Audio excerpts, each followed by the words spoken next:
ಹಿಂದೂಗಳ ಒಗ್ಗಟ್ಟು. ನಾವ್ಯಾರು ಕೂಡ ನಮ್ಮ ಶಕ್ತಿಪೀಠ ಕಾಶ್ಮೀರದಲ್ಲಿತ್ತು, ಅದು ಪಾಕಿಸ್ತಾನದಲ್ಲಿದೆ. ನಮ್ಮ ಶಕ್ತಿಪೀಠ ಬಾಂಗ್ಲಾದೇಶದ ಪಾಲಾಗಿದೆ, ನಾವು ಅದನ್ನು ವಶಕ್ಕೆ ಪಡಿತೀವಿ ಅಂತ ಹೇಳಿ ಆಕ್ರಮಣ ಮಾಡ್ಲಿಕ್ಕೆ ಹೋಗೋದಿಲ್ಲ. ಹಿಂದೂಗಳು ವಿಶಾಲ ಹೃದಯದವರು.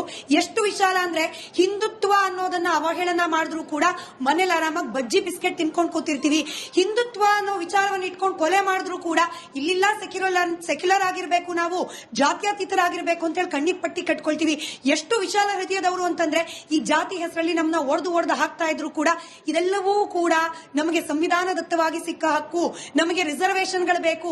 ಇದೇ ಹೇಳ್ತಿರೋದು, ಹಿಂದೂಗಳಲ್ಲಿ ಒಗ್ಗಟ್ಟಿಲ್ಲ, ಅದಕ್ಕೇನೆ ಈ ಎಲ್ಲ ಆಕ್ರಮಣಗಳಾಗ್ತಿದೆ. ಸಹಿಸ್ಕೋಬೇಕು ಹಿಂದೂಗಳು. ಅದೇ ಮುಖ್ಯವಾಗಿ ನೀವು ಹೇಳಿದ್ರಲ್ಲ, ಅಂದ್ರೆ ಸದ್ಯ ಈಗೇನು ನಾವಿದೆ ಇಡೀ ಅಖಂಡ ಭಾರತ ಇತ್ತಲ್ಲ ಕಳ್ಕೊಂಡಿದ್ದು ಇದೇ ಮನಸ್ಥಿತಿಯಿಂದ.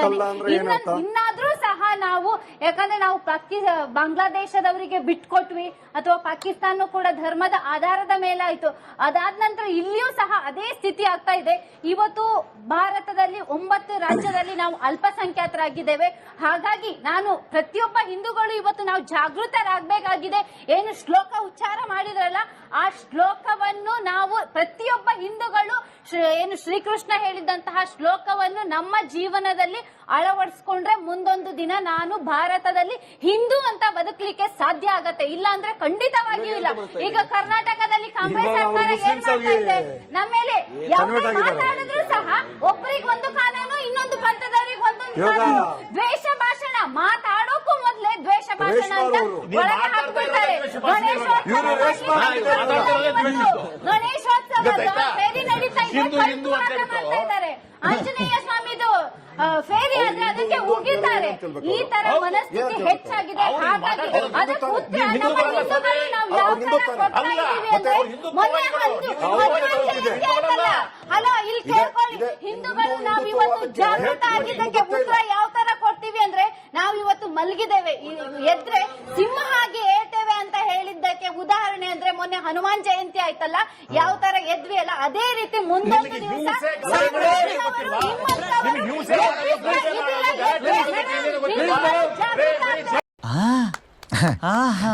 ಮೇಡಮ್ ಇಲ್ಲಿ ಬಾಂಗ್ಲಾದೇಶ ತಮ್ಗೆ ಕಾಣ್ತಾ ಇದೆ. ಅದರಲ್ಲಿ ಮಣಿಪುರದಲ್ಲಿ ಹೆಣ್ಮಕ್ಳಿಗೆ ಬತ್ಲೆ ತಗೊಂಡು ಹೋದ್ರಲ್ಲ, ಬೆತ್ತಲೆ ತಗೊಂಡು ಹೋದಾಗ ನೀವು ಎಷ್ಟು ಪ್ರೊಟೆಸ್ಟ್ ಮಾಡಿದ್ರಿ ಮೇಡಮ್ ನಿಮ್ ಸರ್ಕಾರದ ವಿರುದ್ಧ? ಒಂದು. ಎರಡನೇದಾಗಿ ಇವ್ರು ಹೇಳಿದ್ರು ಮುಸ್ಲಿಂ ಸಮುದಾಯದ ಬಗ್ಗೆನೆ, ಈ ಅರಬ್ ಕಂಟ್ರಿಯಲ್ಲಿ ಮುಸ್ಲಿಮ್ಸ್ ಕಂಟ್ರಿಗಳಲ್ಲಿ ನಮ್ಮ ಇಂಡಿಯನ್ಸ್ ಹಿಂದೂಸ್ ಎಷ್ಟು ಜನ ಇದ್ದಾರೆ, ಅವ್ರನ್ನ ಯಾವಾಗ ವಾಪಸ್ ಕರ್ಸ್ಕೊತೀರಾ? ನಿಮ್ಗೆ ಅಷ್ಟೊಂದು ಭಯ ಇದೆಯಲ್ಲ. ಮುಸ್ಲಿಮ್ಸ್ ಎಲ್ಲರನ್ನು ನೀವು ಟೆರರಿಸ್ಟ್ ಗಳು ಮಾಡಿದ್ರಲ್ಲ, ಅವ್ರನ್ನೆಲ್ಲ ಯಾವಾಗ ಕರ್ಸೋದು? ಮೋದಿ ಸರ್ಕಾರ ಹೇಳಿ ಯಾವಾಗ ಕರ್ಸೋದು? ಪ್ಲಾನ್ ಮಾಡಿ ಹೇಳಿ. ಡೇಟ್ ಕೊಡಿ. ಕೊಡಿ ಮೇಡಮ್. ಅಲ್ಲೇ ಸ್ವಂತ ಮನೆಗಳನ್ನು ಮಾಡ್ಕೊಂಡು ಜೀವನ ಮಾಡ್ತಾರೆ, ಯಾವ ಧರ್ಮದಲ್ಲೂ ಇಲ್ಲ. ಅಶೋಕ್ ಗೌಡ್ರು ಉತ್ತರ ಕೊಡಿ. ನೋಡಿ, ಎಲ್ಲವೂ ಸಹ ಸಹಿಷ್ಣುತೆ ಇದ್ದಾಗ ಅವಾಗೆಲ್ಲ ಚೆನ್ನಾಗೇ ಇರುತ್ತೆ. ಈಗ ಇಸ್ಲಾಮಿಕ್ ಕಂಟ್ರೀಸ್ ನಲ್ಲಿ ಗಲ್ಫ್ GCC ಏನಿದೆ, ಅದರಲ್ಲಿ ಯಾವ ರೀತಿ ಅವರು ಪ್ರೋಗ್ರೆಸಿವ್ ಆಗಿ ಯೋಚನೆ ಮಾಡ್ತಾರೆ. ಇವತ್ತು ಸೌದಿ ಅರೇಬಿಯಾದಲ್ಲಿ ನೀವು ಬುರ್ಕಾ ಹಾಕ್ಲೇಬೇಕಾಗಿಲ್ಲ ಮತ್ತು ಡ್ರೈವಿಂಗ್ ಲೈಸೆನ್ಸ್ ಕೊಡ್ತಾರೆ ವುಮೆನ್ಗೆ. ಇನ್ ಕಮಿಂಗ್ ಡೇಸ್ ನಲ್ಲಿ ಯಾವ ರೀತಿ ಪ್ರೋಗ್ರೆಸಿವ್ ಹೋಗ್ತಾರೆ. ಆದ್ರೆ ಭಾರತದಲ್ಲಿ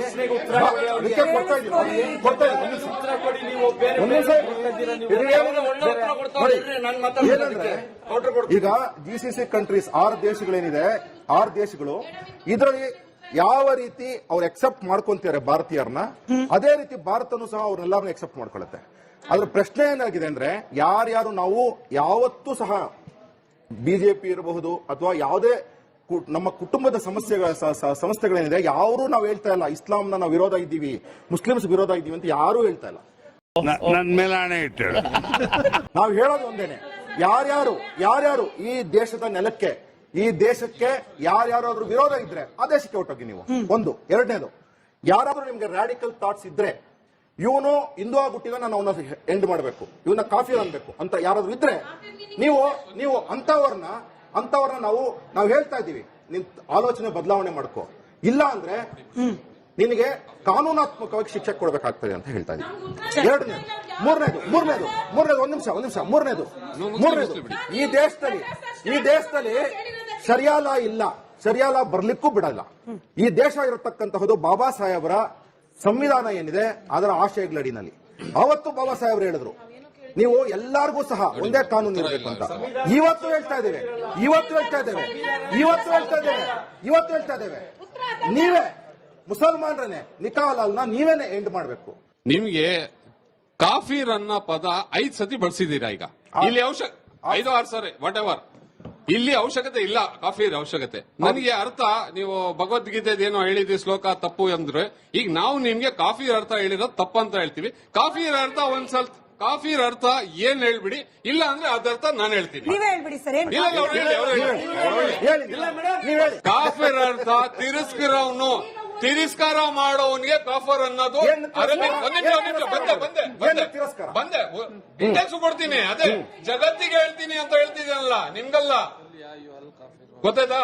ಈಗ ತಿರಸ್ಕಾರ ಮಾಡೋವನಿಗೆ ಆ ವರ್ಡ್ ಕಾಫೀರು ಆಯ್ತಾ. ಈಗ ನೀವು ಒಂದು ಹಿಂದೂ ಧರ್ಮ ಅಲ್ಲಿ ಇದ್ದೀರಾ, ನಾವು ಒಂದು ಮುಸ್ಲಿಂ ಧರ್ಮದಲ್ಲಿದ್ದೀವಿ. ನೀವು ಹಿಂದೂ ಧರ್ಮದವರು ನಮ್ಗೆ ನಮ್ ಧರ್ಮ ಪಾಲನೆ ಮಾಡಿ ಅಂದ್ರೆ ನಾವು ತಿರಸ್ಕಾರ ಮಾಡ್ತೀವಿ. ನಿಮ್ಮ ಎದುರಿಗೆ ನಾವು ಕಾಫರೆ. ಫಸ್ಟ್ ಇದನ್ನ ತಿಳ್ಕೊಳ್ಳಿ. ಈ ವರ್ಡಿಗೆ ಏನಂದ್ರೆ ಏನು ಒಂದು ವರ್ಡ್ ಇಂಗ್ಲಿಷ್ ವರ್ಡ್ ಯಾವ್ದೋ ಒಂದು ಇಂಗ್ಲಿಷ್ ಚಾನ್ಸೇ ಇಲ್ಲ. ನಾನು ಹೇಳ್ತಾ ಇದ್ದೀನಿ ನೋಡಿ, ನನಗೆ ಶಬ್ದ ಮಾಡಿದ್ರೆ ಇಷ್ಟ ಆಗಲ್ಲ, ಟೆನ್ಷನ್ ಆಗತ್ತೆ. ಪರ್ಫೆಕ್ಟ್ ಆಗಿ ಹೇಳ್ತಾ ಇದ್ದೀನಿ. ಫಸ್ಟ್ ತಿಳ್ಕೋಬೇಕು, ಅರ್ಥ ತಿಳ್ಕೋಬೇಕು. ಯಾವ್ದು ಗ್ರಾಮೆಟಿಕಲ್ ಇಲ್ದಾದ್ರು ಒಂದ್ ಹೇಳ್ಬಿಟ್ರೆ ಏನೋ ಬುದ್ಧಿವಂತ ತಿಳ್ಕೋಬಹುದು. ಎಂತದಿಲ್ಲ ಸರ್, ದಯವಿಟ್ಟು ಕೇಳ್ಬೇಕು ನೀವು. ನೋಡಿ, ನಾವು ಮುಸಲ್ಮಾನರು ಪೂಜಿಸುವವರು ಏಕದೇವತೆಯನ್ನು, ಏಕದೇವತೆಯನ್ನು ಪೂಜಿಸುವವರು ಮುಸಲ್ಮಾನರು. ಏಕದೇವತೆಯನ್ನು ಯಾರು ಪೂಜಿಸಲ್ಲ, ಬಹುದೇವತ್ವವನ್ನು ಪೂಜಿಸುವವರು ಕಾಫಿರ್. ಇನ್ ದ ಸೆನ್ಸ್ ನಾನು ರಿಲಿಜಿಯಸ್ ಫಾಲೋ ಮಾಡಲ್ಲ, that's it, that will be the answer. ಇದನ್ನ ನೀವು ಒಂದು ರಾಡಿಕಲೈಸ್ ಆಗಿ ನೀವು ಒಂದು ಪ್ರಮೋಟ್ ಮಾಡ್ತಾ ಇದ್ದೀರಾ, ಇದು ತಪ್ಪು. ನಿಮಗೆ ನಿಮ್ಮ ಹೆಸರು ಗೊತ್ತಾಗ್ಲಿಲ್ಲ ಸರ್. ಮೊಹಮ್ಮದ್ ಕಲೀಮುಲ್ಲಾ. ಈ ಬಾಂಗ್ಲಾದೇಶದಲ್ಲಿ ಹತ್ಯೆಗೀಡಾದ ಒಂದು ನಿಮಿಷ ಅಶೋಕರ ಒಂದು ನಿಮಿಷ. ಬಾಂಗ್ಲಾದೇಶದಲ್ಲಿ ಹತ್ಯೆಗೀಡಾದ ದೀಪು ಚಂದ್ರ ದಾಸ್ ಕೂಡ ಈ ಬಹುದೇವೋಪಾಸನೆಯನ್ನ ಅಂದ್ರೆ ಬೇರೆ ಬೇರೆ ದೇವರನ್ನ ಪೂಜೆ ಮಾಡುವ ಪದ್ಧತಿಯನ್ನ ಮಾತನಾಡಿದ್ರು ಅನ್ನೋ ಕಾರಣಕ್ಕೇನೆ ಆತನನ್ನ ಕಾಫಿರ್ ಅಂತ ಪರಿಗಣಿಸಿ ಹತ್ಯೆ ಮಾಡಲಾಯ್ತಂತೆ. ಹಾಗಾದ್ರೆ ಇದನ್ನ ಯಾವ ರೀತಿ ಗಮನಿಸ್ತೀರಾ ಸರ್ ತಾವು? ಕೇಸ್ ಏನಾದ್ರು ಬಾಂಗ್ಲಾದೇಶದಲ್ಲಿ ಈಗ ಸತ್ತಿರುವಂತಹ ಏನ್ ಹೆಸರು ಮೇಡಮ್? ದೀಪು ಚಂದ್ರ ದಾಸ್ ಅವರು ಏನ್ ಸತ್ತಿದ್ದಾರೆ, ಅವರು ಬಹುದೇವತ್ವವನ್ನು ಪೂಜಿಸುವ ಕಾರಣಕ್ಕೆ ಅವರು ಹತ್ಯೆ ಆಗಿದ್ದಾರೆ ಅಂತ ಹೇಳಿದ್ರೆ ಅದು ಇಸ್ಲಾಂ ಧರ್ಮ ಪ್ರಕಾರ ತಪ್ಪು.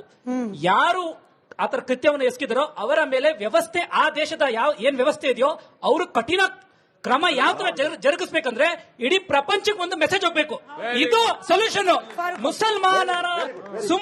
ಮುಸಲ್ಮಾನ್ ರಿಲಿಜಿಯಸ್ ನೀವು ರಾಡಿಕಲೈಸ್ ಮಾಡೋದು ತಪ್ಪು. ಕರೆಕ್ಟ್ ಆಗಿ ಹೇಳಿದ್ರು.